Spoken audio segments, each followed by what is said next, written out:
Manchester United have officially signed Mazraoui, and today I want to discuss what he will bring to Manchester United. Now, the other day we looked at his skill set and his profile as a footballer. Today is all about tactical fit.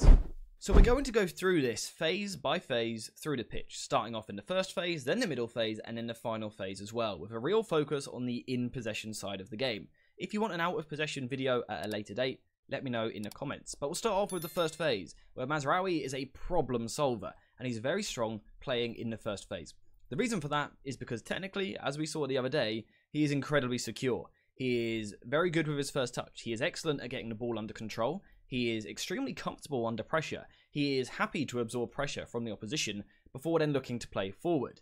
Now, in terms of tactical fit, how will Mazraoui actually change the team? Well, for me, it's the fact that he uses his left foot, which could be quite important for Manchester United. Mazraoui is a two-footed player. He can play with the ball on either side. This could suit a certain pattern that United use.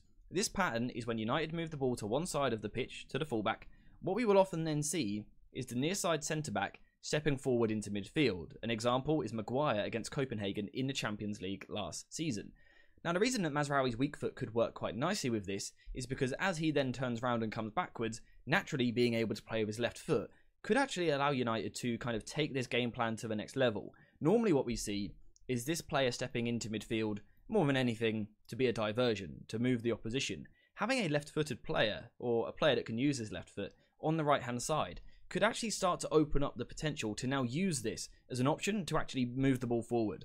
So this is why I think Mazraoui can improve Manchester United in the first phase. The other reason, of course, also, is because, like I've said, he's a problem solver. On the ball, he thrives and excels in 1v1 situations, and this is what Erik ten Hag demands. In terms of Manchester United's build-up structure, playing out from the back, we don't see a ton of reoccurring patterns. What we see a lot of is individuals solving problems. Mazraoui, therefore, being a problem solver, is perfect to suit that.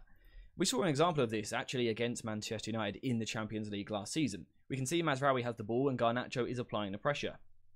Now, it's not the greatest press I've ever seen, I'll be honest, but Mazraoui is really comfortable. He doesn't even really blink. He's not stressed by this situation at all. He just pushes the ball with the outside of his right foot, moves the ball down the line, and then he is going to commit even more players. He continues to carry the ball forward, recognising the open space in front of him, continues to drive forward with the ball, and then eventually, 3 Manchester United players all converge onto him. And of course, you can see the space that this is going to open up for his teammate in front of him. On this occasion, Shaw fouls him, but still, Mazraoui got out of the press because he drew the free kick. But what's important is that ability to draw players towards him. That could be really interesting for United. If United start having defenders which attract multiple players, just imagine that room that it could open up in the middle of the pitch. And we know United like to move the ball forward quickly. That could be quite dangerous. So Mazraoui is a good fit in the first phase, absolutely.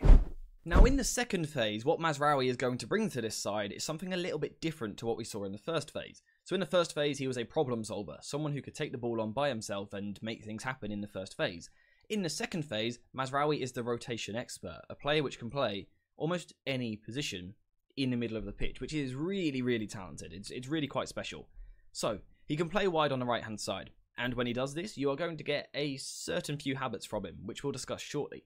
He can also play tucked in on the edge of a back three like this. Again, the habits change when he plays in this position, and then also, as we have all seen in the second phase, he can tuck into midfield and play as an inverted fullback. And like I've said, depending on which role he plays, which rotation he is playing at the time, you get something different. So we will start off with when Mazraoui converts into the back three, inverts alongside the 2 centre-backs. Now, it's important to add that in every game of football that Mazraoui plays, he will play each of the roles we are about to discuss, because that is what Ten Hag demands. But in terms of when he plays in a back three, he tucks in alongside the centre-backs. What does he bring to his team? Progressive passing. Mazraoui has an absolutely brilliant eye for a pass and the ability to feed balls into midfield. Of course, when you play in a back three as a defender, in this phase of the game, typically, most teams drop off a little bit deeper. They give you a little bit of time on the ball. Normally, they'll sit in some sort of mid-block shape. They'll have numbers behind the ball. It's all about, can you progress the ball through them? Mazraoui certainly can with his eye for a pass. His ability to fire the ball forward through the lines is brilliant, but it's the empathy he puts on the passes as well. I've said this a few times. They're passes that you want to receive. They're passes that are nice to control. They're on your strong foot. Now, of course, that will take a little bit of time. Mazraoui will need to understand his teammates and get used to their games. But Mazraoui will bring progression when he tucks into the back three, via the pass, but also via the carry as well. Again, on the outside of a back three, you have a little bit of time on the ball.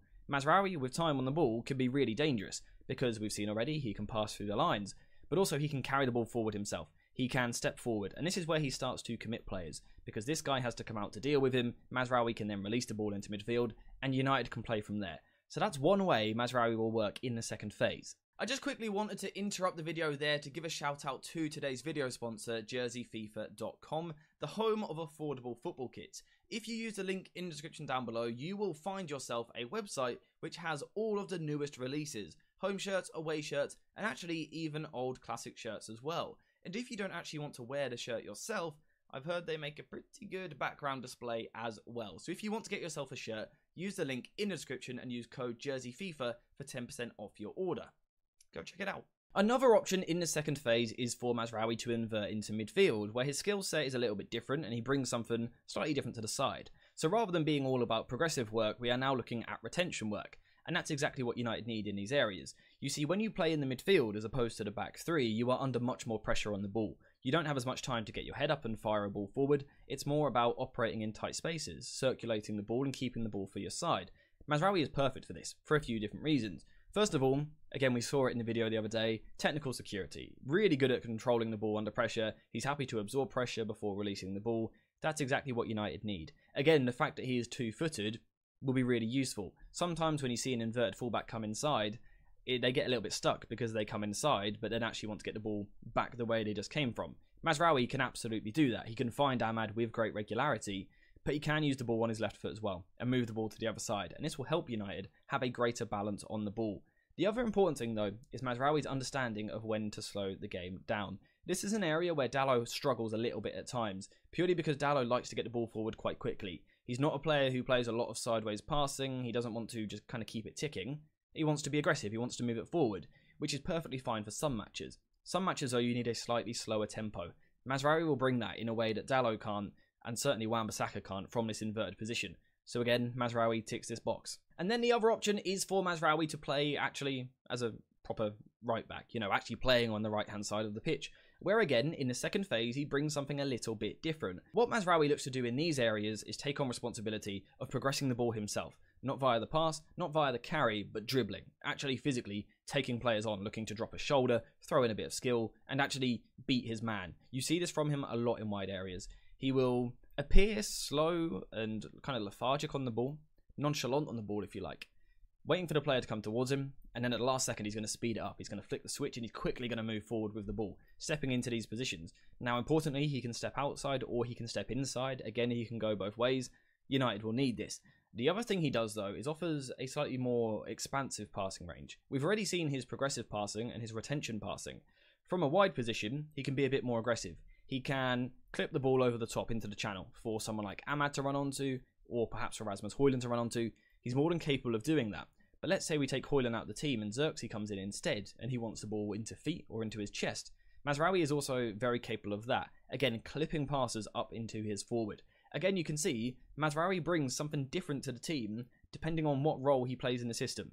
And when you consider in a game he will probably play all three roles, like we've seen from Dalot, that's really good. The final phase of the game where Mazraoui will need to bring something on the ball for Manchester United is the attacking phase, in the final third of the pitch, where again Mazraoui offers something different to the first two phases. So the first phase was all about problem solving himself, his ability to solve problems in the first phase and play out from the back. In the second phase, it was all about those rotations, moving into different positions. In the third phase, it's all about not touching the ball. Slightly odd, right? But it's all about mastering arriving into zones, movement, arrivals into areas rather than starting there. This is where Mazraoui is absolutely brilliant. In the final third, he's not a player to pick the ball up, sprint down the line, take on three players and cross the ball into the box. It's not really what he's all about. Instead, what he is about is arriving at the right time into the space to then quickly bring something in the final third. So that could be his right winger having the ball and Mazraoui's going to underlap and receive the ball like this and then quickly flash the ball across the box. Again, he's not beating anyone. He's arriving onto the ball and then putting it into the box. The other option as well is for his winger to invert with the ball. Ahmad can do this, coming inside with the ball at his feet onto his stronger left foot. Mazraoui, that is your cue to get forward, overlap on the final third. And again, when he gets the ball, he's decent with his delivery into the final third. I would like to see an improvement in this part of his game, but hopefully we can see that at Manchester United. The important thing is, his arrivals into areas. And if you think of how United have been attacking under Ten Hag over the past 12 months, really, we have seen a lot of it. I've spoken about it a lot.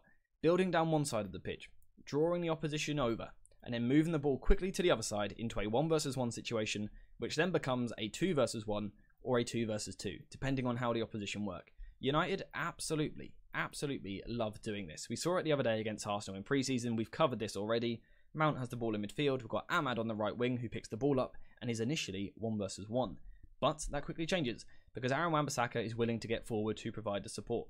The effect of this is he takes the attention of Zinchenko, allowing Ahmad to move inside the pitch onto his stronger left foot. United need this in the way that they attack, and you guessed it, Mazraoui loves doing it. Once again, a good example of this actually came in the Champions League against Manchester United at Old Trafford. We can see Koeman initially appears a little bit isolated on the right wing. Bayern Munich has built the ball down the left-hand side. They're moving it towards the right, where Koeman is going to be 1 versus 1 with Luke Shaw, like so. But there is a man who plans to change that, and his name is Mazraoui. He makes a brilliant bombing run forward into the final third.